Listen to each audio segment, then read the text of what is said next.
રોજ બયાનબાજી કરવાની જેને ટેવ હોય કે બાને ક્યાંક ટીવીમાં પેપરમાં ચમકીએ સોશિયલ મીડિયામાં ક્યાંક આવીએ અને ભૂતકાળનો જે એમનો અનુભવ રહ્યો છે કે રોજ ટીવીમાં આવું એ માટે કોઈ પણ બયાનબાજી કરે તેનો જવાબ આપવાનું હું માનું છું કે ઉચિત રહેતું નથી।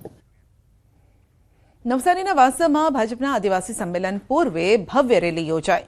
આદિજાતિ મંત્રી નરેશ પટેલ, વલસાડના સાંસદ ધવલ પટેલે બિરસા મુંડાની પ્રતિમાને વંદન કરી રેલીમાં જોડાયા અને રેલીમાં આદિજાતિ મોરચાના અધ્યક્ષ ગણપત વસાવા, ગુજરાત ભાજપ ઉપપ્રમુખ અરવિંદ પટેલ પણ જોડાયા। રેલી બાદ ગાંધી મેદાનમાં આદિવાસી સંમેલન યોજાશે।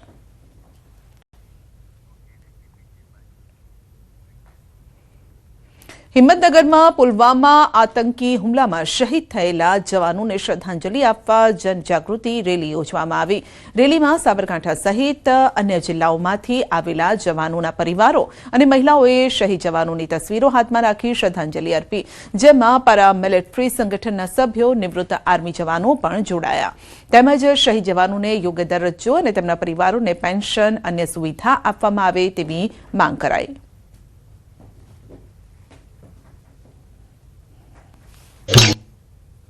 ઉદ્દેશ માગણી એક છે કે આપણા જવાનોનો શહીદનો દરજ્જો મળવો જોઈએ, પેરામિલિટરીના જવાનનો એમનો પણ એક્સપીનો દરજ્જો હોવો જોઈએ। એમના માટે ખાસ આ જેટલી બી વિધવા બહેનો છે એમના પેન્શનના સમસ્યા હોય, જવાન તો શહીદ થાય છે, નેતાઓ આવે છે, ભારત માતા કી જય, વીર શહીદ અમર રહો, પણ એમની વાસ્તવિક જે એમને પ્રોબ્લેમ સમસ્યા દિલ્હી સુધી પેપર વર્ક કરું છું, એના માટે જો 16 કલ્યાણ બોર્ડ આર્મીના જવાનો માટે હોય તો પેરામિલિટરીના જવાનો માટે હોવું જોઈએ।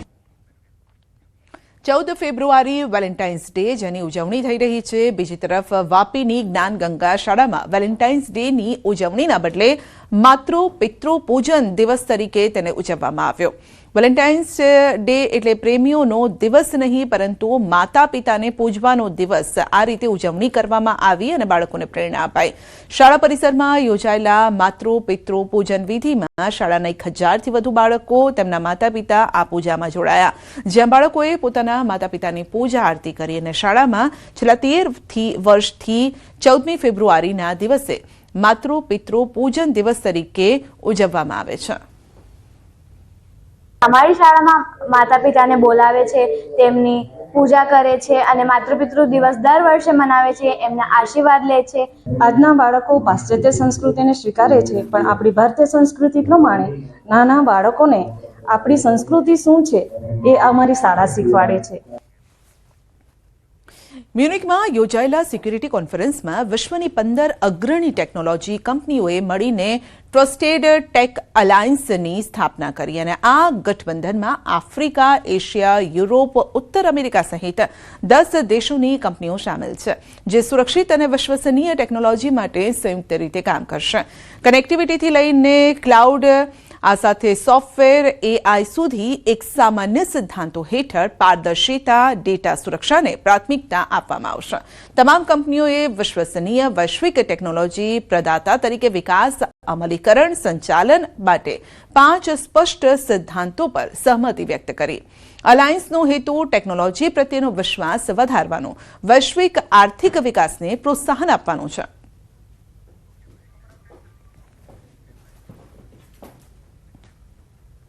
બુલેટિનમાં આગળ વધીશું નાનકડા બ્રેક બાદ।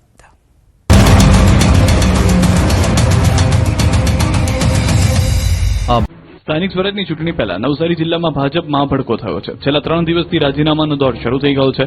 જલાલપુરમાં વર્ષોથી અન્યાય થતા હોવાના આક્ષેપ સાથે વિરોધ પ્રદર્શન કરી 3 દિવસમાં જિલ્લા અને તાલુકાના 17 પદાધિકારીઓએ પોતાના પદ પરથી રાજીનામા આપી દેતા ખળભળાટ મચી ગયો છે। જિલ્લા ભાજપનું સંગઠન જાહેર થતા જલાલપુરમાં 10 ફેબ્રુઆરીથી શરૂ થયેલો રાજીનામાનો દોર શુક્રવારે પણ અટક્યો ન હતો। પહેલા 10 ફેબ્રુઆરીએ જિલ્લા ભાજપમાં ઉપપ્રમુખ તરીકે નિયુક્તિ પામેલા અશોક પટેલ, બક્ષીપંચ મોરચાના મહામંત્રી વિજય પટેલ, કિસાન મોરચાના મહામંત્રી પ્રકાશ પટેલ અને જિલ્લા સંગઠનના મંત્રી ચેતના પટેલે પોતાના પદ પરથી રાજીનામા ધર્યા હતા। જલાલપુરને વર્ષોથી અન્યાય થતો હોવાના આક્ષેપો સાથે નવનિયુક્ત હોદ્દેદારોએ રાજીનામા ધર્યા, જે બાદ ગુરુવારે પણ જલાલપુર તાલુકાના 2 મહામંત્રીઓ અને જિલ્લા મહામંત્રીએ રાજીનામું આપ્યું। તાલુકા મહામંત્રી કેતન પટેલ અને ચેતન પટેલે રાજીનામા આપ્યા હતા। બાદમાં હવે જિલ્લા મોરચા મહામંત્રી રોશની પટેલ પણ રાજીનામું આપી ચૂક્યા છે। બીજી તરફ શુક્રવારે નવસારીના જલાલપુર તાલુકાના ભાજપના 12 પદાધિકારીઓએ પોતાના પદ પરથી રાજીનામા ધર્યા। જલાલપુરને વર્ષોથી થતા અન્યાયના વિરોધમાં જલાલપુર તાલુકા સંગઠનના પદાધિકારીઓ સામૂહિક રાજીનામા આપ્યા। જિલ્લા ભાજપ સંગઠનના મહામંત્રીનું પદ નહીં મળતા નારાજ આગેવાનો રાજીનામા આપી ચૂક્યા. અત્યાર સુધીમાં જલાલપુરના જિલ્લા અને તાલુકાના 17 પદાધિકારીઓએ પોતાના પદ પરથી રાજીનામા આપ્યા, ત્યારે આગામી સ્થાનિક સ્વરાજ્યની ચૂંટણીમાં ભાજપનો આંતરિક વિવાદ વધુ સપાટી પર આવી શકે છે. વિવાદોમાં રહેવા ટેવાયેલા આખાબોલા સાવલીના ધારાસભ્ય કેતન ઇનામદારે ફરી એકવાર સ્ફોટક નિવેદન આપ્યું. સાવલી એસટી ડેપો ખાતે આયોજિત જાહેર કાર્યક્રમમાં કેતન ઇનામદારે વિકાસ અને જનહિત અંગે દ્રઢ અને ખુલ્લું નિવેદન આપ્યું. જાહેર મંચ પરથી તેમણે વડોદરા જિલ્લાના સહપ્રભારી મંત્રી કમલેશ પટેલને સંબોધીને જણાવ્યું કે સરકાર પાસેથી પોતાની માંગ રજૂ કરવાની તેમની સ્ટાઇલ અલગ હોઈ શકે છે, પરંતુ તેમનો ઈરાદો ક્યારેય ખોટો રહ્યો નથી. મને વહેલું લઈ લેવું હતું અને તાલુકાની જનતાને વહેલું આપવું હતું. મેં કીધું હમણાં મારા મંત્રી સાહેબ થોડીક માગવાની સ્ટાઇલ અલગ હતી, પણ ઈરાદો ખોટો નતો. મને કદાચ વહેલું લઈ લેવું છે, મને એવું હતું મારા વિસ્તારને વહેલું આપી દઉં અને કોમ્પ્રોમાઇઝ કરવાની કદાચ ટેવ નથી. સમાધાન હું મારી જાત માટે કરી શકું, મારી પ્રજા માટે નહીં કરી શકતો, મારો વીક પોઈન્ટ છે.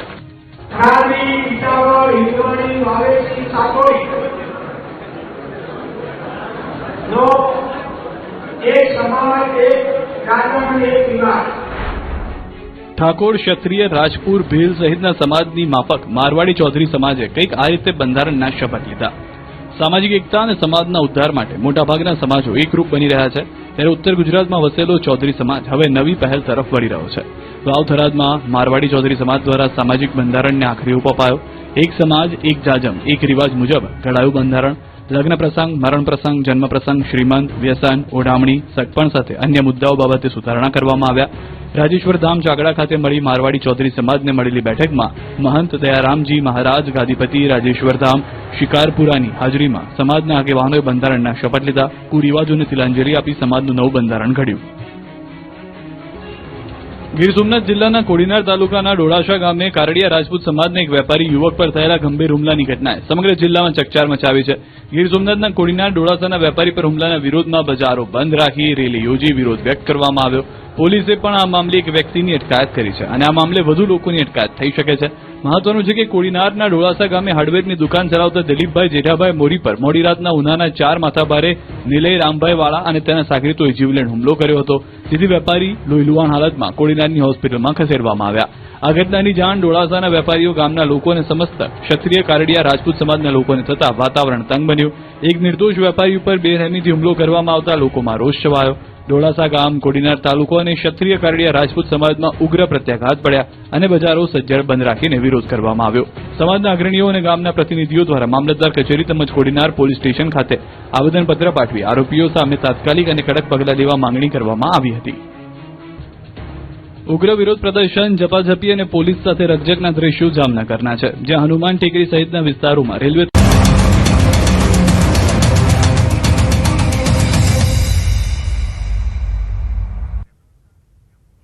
મુખ્યમંત્રી ભૂપેન્દ્ર પટેલના નેતૃત્વમાં રાજ્ય સરકાર અનુસૂચિત જાતિના વિદ્યાર્થીઓના સર્વાંગી ઉત્કર્ષ અને માટે કટિબદ્ધ છે. મહાનગરોમાં અત્યાધુનિક સમરસ છાત્રાલયો, રહેવા, જમવા અને ભણવાની મફત સુવિધા, સ્પર્ધાત્મક પરીક્ષાથી માટે ફ્રી કોચિંગ સહાય, રાજ્યમાં વિચરતી જાતિના બાળકોએ જોયેલા ડોક્ટર, એન્જિનિયર કે આઈએએસ અધિકારી બનવાના સપના પૂરા કરવા સરકારની વિવિધ યોજનાઓ ફળદાયી સાબિત થઈ રહી છે. समाज के हर व्यक्ति के विकास के लिए, उसके जीवन को आसान बनाने के लिए काम कर रही है. ગુજરાતે અનુસૂચિત જાતિના ઉત્કર્ષ માટે લીધેલા પગલાં દેશ માટે ઉદાહરણ રૂપ બની ગયા છે. મહાનગરોમાં અત્યાધુનિક સમરસ છાત્રાલયો, રહેવા, જમવા અને ભણવાની મફત સુવિધા, ગામડાના તેજસ્વી તારલાઓ માટે આદર્શ નિવાસી શાળાઓ, એસટી વિદ્યાર્થીઓને ટેકનોલોજી દ્વારા જ્ઞાનનો પ્રસાર, સ્માર્ટ ક્લાસરૂમથી આધુનિક શિક્ષણ, સ્પર્ધાત્મક પરીક્ષાર્થી માટે ફ્રી કોચિંગ અને સહાય, નિષ્ણાંતો દ્વારા યોગ્ય કારકિર્દીનું માર્ગદર્શન. અભ્યાસમાં રહેવા જમવાની ચિંતા અવરોધ ન બને તેવા વિચાર સાથે રાજ્યમાં સમરસ છાત્રાલયો કાર્યરત કરવામાં આવ્યા છે. અહીં એસટી વિદ્યાર્થીઓને ઘર જેવું વાતાવરણ, પૌષ્ટિક ભોજન અને અત્યાધુનિક સુવિધાઓ વિનામૂલ્યે મળે છે. રાજ્ય સરકાર દ્વારા વિશેષ કરિયર કાઉન્સેલિંગ સેન્ટરો શરૂ કરવામાં આવ્યા છે. મફત તાલીમ, વ્યક્તિગત કાઉન્સેલિંગ અને ભરતી પરીક્ષાઓની તૈયારી માટે નાણાકીય સહાય પણ આપવામાં આવે છે. સરકારના સહયોગથી સપનાઓને મળી પાંખો. અમદાવાદમાં અલગ અલગ જિલ્લાઓમાંથી મેડિકલ, એન્જિનિયરિંગ સહિતના ઉચ્ચ અભ્યાસ માટે આવતા અનુસૂચિત જાતિના વિદ્યાર્થીઓ માટે સરકાર દ્વારા અનેક હોસ્ટેલ કાર્યરત છે. સમરસ હોસ્ટેલમાં અનુસૂચિત જાતિના 150 જેટલા વિદ્યાર્થીઓ રહી શકે એવી વ્યવસ્થા છે અને આદર્શ નિવાસી શાળામાં પણ વિદ્યાર્થીનીઓને ભણવાની સાથે રહેવાની પણ સુવિધા આપવામાં આવી રહી છે. ગુજરાત સરકાર દ્વારા જે સામાજિક સમરસતા અને અસ્પૃશ્યતા નિવારણ માટે સમરસ સોસાયટીની સ્થાપના કરવામાં આવી છે તો ખૂબ જ સરસ છે. અમદાવાદમાં અલગ અલગ ઘણી જગ્યાઓએ SC એટલે કે શેડ્યુલ કાસ્ટ અનુસૂચિત જાતિ માટે